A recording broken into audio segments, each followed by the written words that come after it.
Iran की सेना के ब्रिगेडियर जनरल अली फाजवी का बयान आया है। 44th वेव ईरानी सेना ने मिसाइल्स की अपनी मारी है यूएस बेसिस पे मिडिल ईस्ट में और इजराइल की तरफ, और बहुत बड़ा नुकसान अमेरिका का हो रहा है।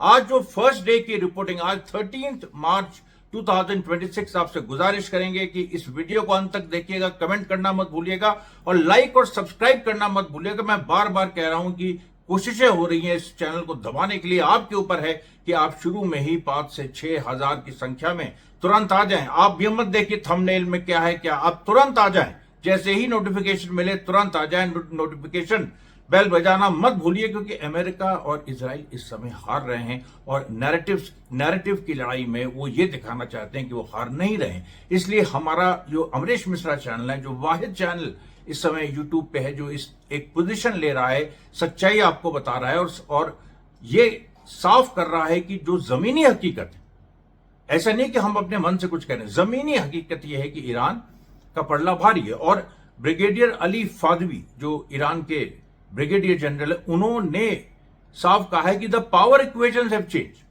और उसके पीछे आज 3-4 महत्वपूर्ण घटना है। आज यानी 13 मार्च की सबसे महत्वपूर्ण घटना है कि इराक के ऊपर अमेरिकन स्ट्रेटो टैंकर, जिसके बारे में हम बता रहे थे कि जो बड़े प्लेन्स होते हैं जो एयर टू एयर रिफ्यूलिंग करते हैं, कि मतलब जिसमें अमेरिका ने पूरी तैयारी की थी कि पूरी हवा से लड़ाई होगी, हमारे सैकड़ों F-15, F-16, F-22, F-35 जहाज आकाश में रहेंगे, ईरान पर बमबारी करते रहेंगे, उनको नीचे आने की जरूरत नहीं, क्योंकि Stratotanker air to air refuelling कर देंगे, हवा में ही ईगन भर देंगे। उस एक स्ट्रेटो टैंकर को मार गिराया ईरान की मिसाइल ने इराक के ऊपर, और 6 अमेरिकन सोल्जर्स हलाक हो गए। अभी देखिए मुश्तबा खामनेई साहब का कल पहला ऐलान आया, और उस ऐलान के बारे में हमने कल डिस्कस किया, जो 15 मिनट का एक मैंने एकदम दिल से जो पैशनेट एक वीडियो आपके सामने रखा था, उसको भी और आगे बढ़ाइए और ताकि लोगों तक पहुंचे। अभी देखिए जो 6 अमेरिकन सोल्जर्स ये अर्बिल के ऊपर या वेस्टर्न इराक में, मतलब उसी के आसपास, क्योंकि अर्बिल में अमेरिकन बेस है, तो अर्बिल के अमेरिकन बेस के ऊपर स्ट्रेटो टैंकर थे, वहां पर नीचे से मारा है इराकी रेजिस्टेंस ने भी और उधर से ईरान ने मिसाइल से। तो अभी तक कोऑर्डिनेशन हो रहा था ईरान का और लेबनीज रेजिस्टेंस का, और जिसके बारे में भी हम बताएंगे। लेबनीज रेजिस्टेंस ने भी कुछ बड़े कारनामे किए, बल्कि इजराइल को फंसा दिया है वहां लेबनान में। अब इजराइल, जो अमेरिका ईरान में जंग हो रही है, उसके इक्वेशन से एक तरह से बाहर हो गया, क्योंकि कल इजराइल का नाम तक नहीं लिया सुप्रीम लीडर ने, यानी वो कुछ भी बस ज़ायनिज्म का नाम लिया, फिलिस्तीन का नाम लिया, गाजा का नाम लिया, लेकिन इजराइल का नाम नहीं लिया। तो ये देखिए इजराइल का कद बहुत ही ज्यादा सीमित हो गया। अब जो 6 अमेरिकन सोल्जर्स जिस तरीके से मारे गए हैं वो देखिए अद्भुत है। कभी ऐसा नहीं हुआ है मिडिल ईस्ट में कि इतनी बड़ी संख्या में अमेरिकन सोल्जर्स एक ही घटना में 6, मैं कह रहा हूं कि एक ही घटना, मतलब स्ट्रेटो टैंकर गिरा दिया, और कंबाइन माने उधर से ईरान ने मिसाइल मारी हवा में और नीचे से इराकी रेजिस्टेंस ने सरफेस टू एयर मारा। ये बताइए। और सुनिए, फ्रांस के 6 सोल्जर्स एक अलग घटना में अर्बिल में ही, वेस्टर्न इराक में ही, कुर्दिस्तान इलाके में जहां अमेरिकन बेस है, फ्रेंच सोल्जर्स भी वहां हैं, उनमें से भी 6 बुरी तरह से घायल हो गए, और उनको इराकी रेजिस्टेंस ने सरफेस टू एयर यानी जमीन से सरफेस टू सरफेस, जमीन से जमीन की मार में उनको मार गिराया।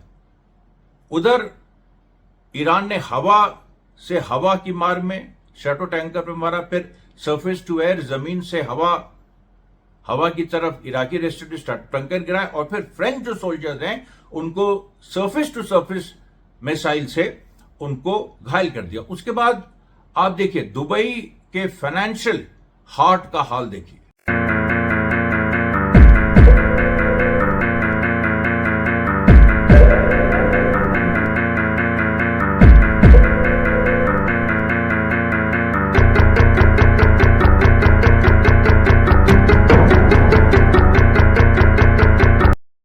अब इस तरह की घटनाएं क्यों हो रही हैं? इसलिए क्योंकि ईरान के बैंक पे हमला हुआ, और ईरान ने कहा था कि हमारे बैंक पे हमला हुआ है, हम भी जो बैंक्स हैं, जो फाइनेंशियल सिस्टम मिडिल ईस्ट का है, हम कहीं ना कहीं उसको चकनाचूर कर देंगे। और ईरान इस मिशन पे निकल चुका। और ये देखिए बड़ा कॉम्प्लेक्स मिशन है। एक तरफ खबर आ रही है कि लेबनान में क्या हो रहा है, एक तरफ खबर आ रही है कि दुबई में क्या हो रहा है, एक तरफ खबर आ रही है कि यहाँ ये टर्की में क्या हो रहा है। टर्की में आज जो एक अमेरिकन बेस है उसकी तरफ आज एक मिसाइल फिर मारी गई। और यहां पर एक बात आ जाती है कि या तो इजराइल फॉल्स फ्लैग कर रहा है, और वरना ईरान टर्की को यह बताने की कोशिश कर रहा है कि अपने यहां यूएस बेसेस मत रखो।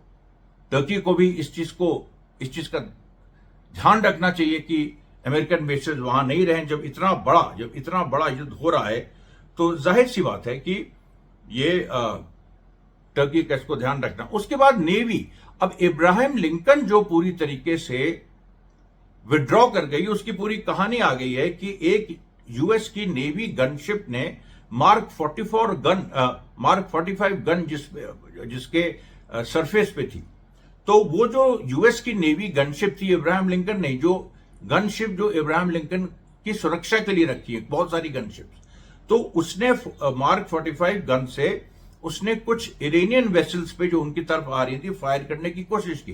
बार बार वो फायर करते गए लेकिन वो मिस हो गया। ईरान की जो नेवी थी बहुत तेजी से, और मैंने आपसे कहा था गुरिल्ला नेवी, तो जो गुरिल्ला स्टाइल टैक्टिक्स ईरान की नेवी अपना रही है, बहुत तेजी से वो आगे बढ़ी इब्राहिम लिंकन की तरफ, और इब्राहिम लिंकन को अल्टीमेटली विड्रॉ करना पड़ा।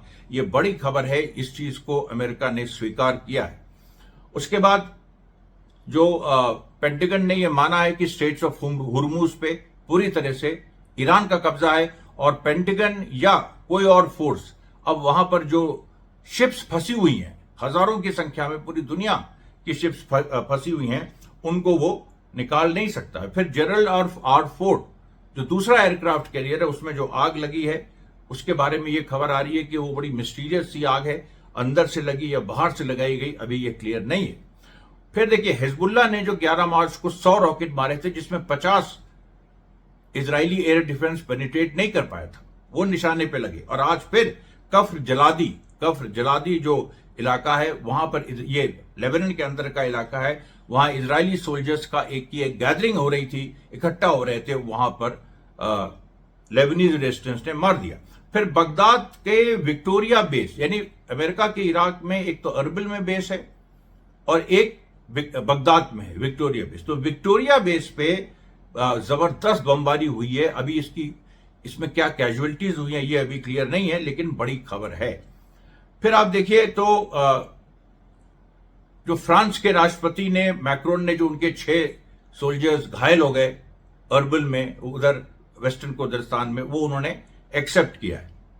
फिर आप देखिए जो एक और लेबनीज रेजिस्टेंस ने मार की है, और उसमें 33 इजरायली जो सेटलर्स हैं वो घायल हो गए हैं, 33। फिर आप देखिए जो दुबई में एक और ड्रोन हमला हुआ है। और फिर आप देखिए कि जर्जिर जो इजरायली एक जगह है, वहां पर फिर से लेबनीज रेजिस्टेंस ने स्ट्राइक किया है, उसमें 80 इजरायली सेटलर्स वुंडेड हैं। तो ये देखिए रैपिड फायर राउंड था। आज कुछ डे है। कुछ डे क्या है कि रमजान का आखिरी शुक्रवार, आखिरी फ्राइडे, और अयतुल्ला खुमैनी साहब ने इसको मुकर्रर किया था कि इस दिन हम अलक्सा की बात करेंगे और जो फिलिस्तीन की आजादी का सवाल है उस पर फोकस करेंगे। पूरा मुस्लिम वर्ल्ड अलक्सा मस्जिद के जिनके लिए पवित्र है, चाहे वो शिया हो चाहे सुन्नी हो, सब लोग इसको कुछ डे के रूप में मनाएंगे। तो उसमें आज देखिए यहां भी बेंगलोर में भी मीटिंग है, वहां भी मैं जा रहा हूं, और ये इस रैपिड फायर राउंड के बाद मैं आके दूसरा वीडियो बनाऊंगा शाम को। तब तक के लिए धन्यवाद साथियों, बहुत बहुत धन्यवाद।